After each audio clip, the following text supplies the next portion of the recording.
Baum, bonjour. Bonjour. Vous êtes journaliste, éditeur, expert en sciences politiques et auteur. Auteur notamment de 2 livres. Vous m'avez manqué, Histoire d'une dépression française, qui est publié aux éditions des Arènes, et Toutes les histoires sont vraies, publié cette fois aux éditions Braquage. 2 livres que nous allons évoquer aujourd'hui dans cet épisode, car nous sommes ensemble ici aujourd'hui pour parler de maison. Et la première adresse, en ce qui vous concerne, c'est le 209 rue Saint-Maur. Là où votre famille a été cachée pendant 2 ans, dans 6 mètres carrés, durant la Seconde Guerre mondiale. Oui, alors c'est à la fois la première et la dernière, oui. d'une certaine façon. Et si ça s'était mal passé à cette adresse, je ne serais pas en train de répondre à vos questions, puisque effectivement, comme vous venez de le dire, ma mère et mes grands-parents maternels sont restés cachés du 18-19 juillet 1942 à la libération de Paris en 1944, donc pendant 2 ans et 1 mois, très exactement dans ces 6 mètres carrés où il y avait un poêle Godin, un lit, un rideau de séparation et un lavabo. Les toilettes étaient à l'étage. Et donc oui, tout a commencé et tout aurait pu finir là. Comment avez-vous découvert l'histoire de cet enfermement ? Ça c'est très compliqué parce que l'histoire de cet enfermement, quand vous êtes petit garçon, vous voyez bien qu'il y a des choses qu'on ne vous dit pas précisément. Oui. Alors, en fait, j'ai toujours su d'une manière ou d'une autre qu'il y avait eu captivité, pas vraiment captivité, mais réclusion, on va dire. Oui. Confinement, comme dirait l'autre. Oui. Et puis, il se trouve qu'au milieu des années 90, Steven Spielberg, dans son travail de recension des témoignages de tous les rescapés de la Shoah, qui correspond à peu près au moment où il s'est mis à filmer ce genre de sujet, a monté des équipes dans le monde entier pour aller recueillir le témoignage des rescapés. Et pour le coup, une équipe a débarqué à Deauville, une autre adresse, et mes parents, ma mère et mon père pour d'autres raisons, ont été amenés à répondre à des interviews qui figurent dans ce mémorial monté par Steven Spielberg. Et il se trouve que là, confronté à la cassette, parce qu'à l'époque, c'était des cassettes, oui, et à l'écriture, parce que mon père a repris tous ces témoignages à l'écrit, même si je n'avais pas tellement envie, j'ai tout de même dû me confronter à cette histoire et à, je dirais, sa partie à la fois terrible et extrêmement romanesque. Et grâce au courage infini d'une dame, Rose Dinanceau, votre famille n'a pas été déportée. Je dirais cette histoire folle d'un enfermement salvateur pour votre famille, vous, d'une certaine manière, elle vous a fait en tant qu'homme et elle vous a conduit aussi à chercher la lumière. Alors oui, je pense qu'on peut tout à fait dire ça. Alors Rose Dinanceau et son mari oui. Désiré, les deux, c'était un couple. Lui, il avait fait la guerre de 14, c'était un vrai patriote. Et ils ont pris tous les risques parce que cacher des juifs étrangers en plein Paris entre 42 et 44, il faut quand même être légèrement fou ou alors avoir une humanité, et je pense que c'était ça la vérité, une humanité incroyable. Alors oui, je pense que sans faire de psychanalyse de bazar et de comptoir, quand vous êtes le produit de cette histoire et notamment d'une telle réclusion, oui, il y a un moment... et c'est pas forcément très bien, je crois pas que ce soit très bien, où vous avez envie, par opposition à ces gens qui ont été cachés, qu'on vous voit beaucoup. Mmh. Et donc du coup, effectivement, j'ai épousé la lumière, et sans doute beaucoup plus que je ne l'aurais dû, jusqu'à en tomber malade. Parce que c'est un peu ça l'histoire, en fait. Et j'ai fini par comprendre, mais j'ai mis le temps à comprendre, parce que je suis pas très malin, qu'il y avait peut-être bien un rapport entre cette trop grande exposition et ces 2 ans. Il faut dire aux gens qui nous écoutent que ma mère était cachée entre 13 ans et 15 ans. C'est-à-dire vraiment l'âge oui, où, pour une petite fille, c'est quand même pas formidable. C'est jamais formidable pour personne, mais une petite fille entre 13 ans et 15 ans, je pense que c'est encore pire. Oui, sans parler du retard pris à l'école, qui a été très important dans sa vie d'ailleurs. Tout à fait. Et vous écrivez dans votre livre « Comment ai-je pu croire qu'un jour, cette histoire ne me rattraperait pas ?» Exactement. Mais j'étais suffisamment fou, prétentieux, téméraire pour penser qu'on sortait de là indemne, alors que de nombreuses études, notamment même neurologiques, scientifiques, montrent qu'il y a des traumatismes chez tous les descendants. Et alors moi, j'avais la double peine, si j'ose dire, parce que c'est ma mère et ma grand-mère qui se sont beaucoup occupées de moi, et que les deux ont vécu cachés pendant 2 ans et 1 mois. Donc, si vous voulez, je cochais toutes les cases, mais j'étais inconscient, totalement, inconscient. C'est intéressant parce que je pense que c'est bien le mot qui colle. Et que les deux ont porté l'anxiété. Ah ben, elles ont porté l'angoisse, l'anxiété. J'avais pas le droit de faire 2 mètres tout seul, de faire du vélo, de m'évader, de m'échapper. J'ai été conditionné à la peur.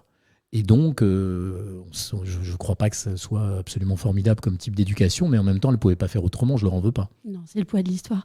Votre livre, vous m'avez manqué, vous l'avez dit il y a un instant, c'est le récit de votre dépression. Une dépression que vous nommez burn-in et non pas burn-out, car vous l'écrivez, c'est à l'intérieur et de l'intérieur qu'on se consume. Et j'ai été marquée par une chose en vous lisant, c'est que vous ne parlez pas beaucoup de la maison dans laquelle vous avez vécu votre dépression. Pas de description du lieu qui pourtant, il me semble, vous a en quelque sorte abrité et protégé le temps de la guérison. Pourquoi ? Parce que je me suis mis à le détester, cet endroit. Imaginez-vous pendant... moi, ça a duré, bien évidemment, rien de comparable avec ce qu'a vécu ma famille. Mais enfin, je suis quand même resté 2 mois et demi complètement enfermé pour le coup. Oui. Et...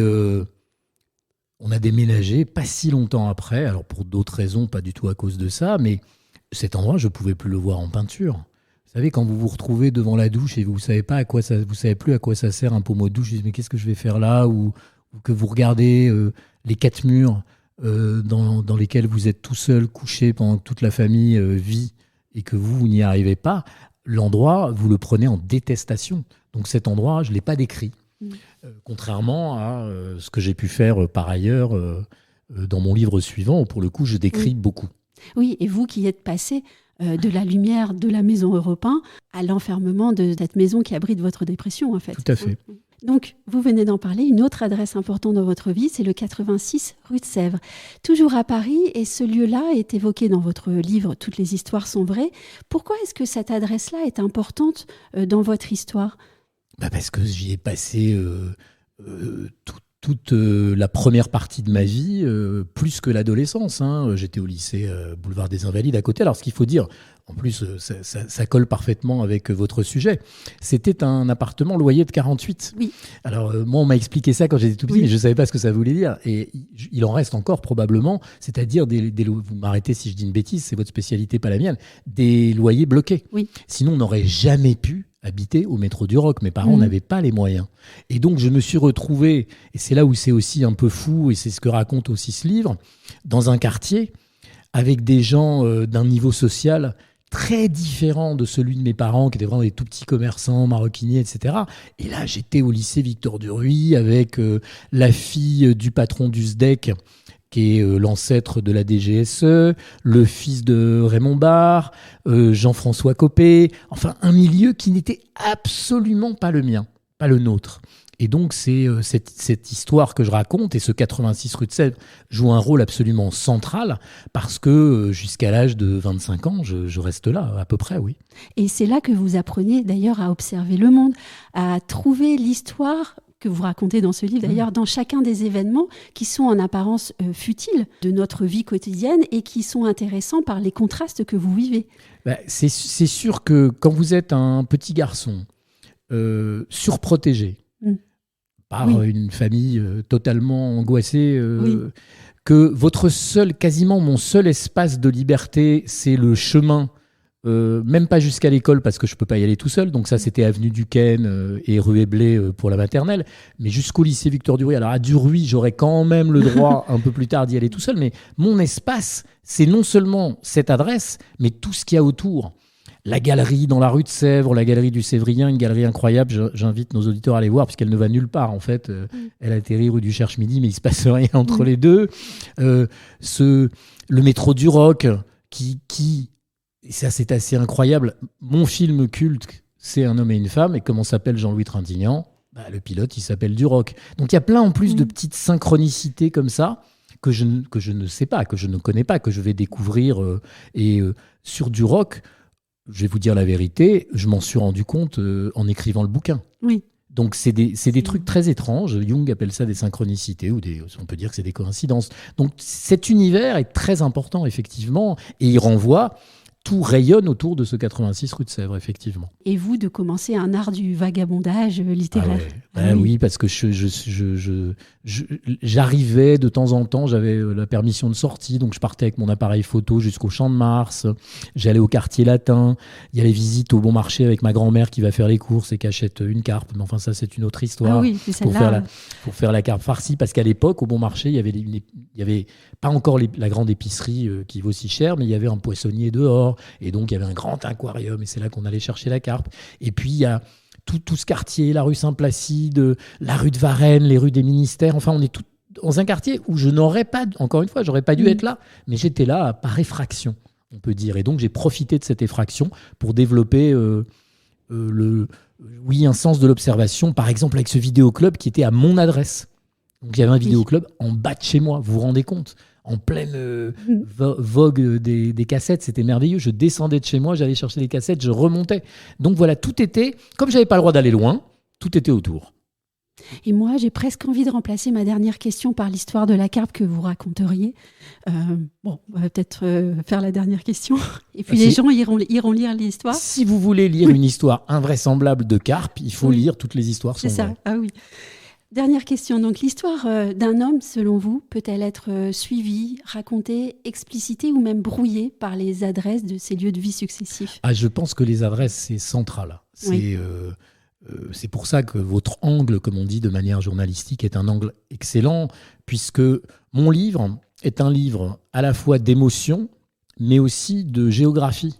Parce qu'en fait, les endroits que j'évoque, que ce soit des adresses ou des lieux, on aurait pu parler de Trouville, Deauville, etc. Il y a plein d'adresses comme ça, ou la Provence, Nyons. Je crois qu'on se construit non seulement en fonction de l'histoire des siens, mais aussi de ces endroits. Oui. Et donc une maison, des adresses, c'est absolument central. Et des points de résonance. Tout à fait. Merci beaucoup, Guy Van Boom. C'est moi qui vous remercie.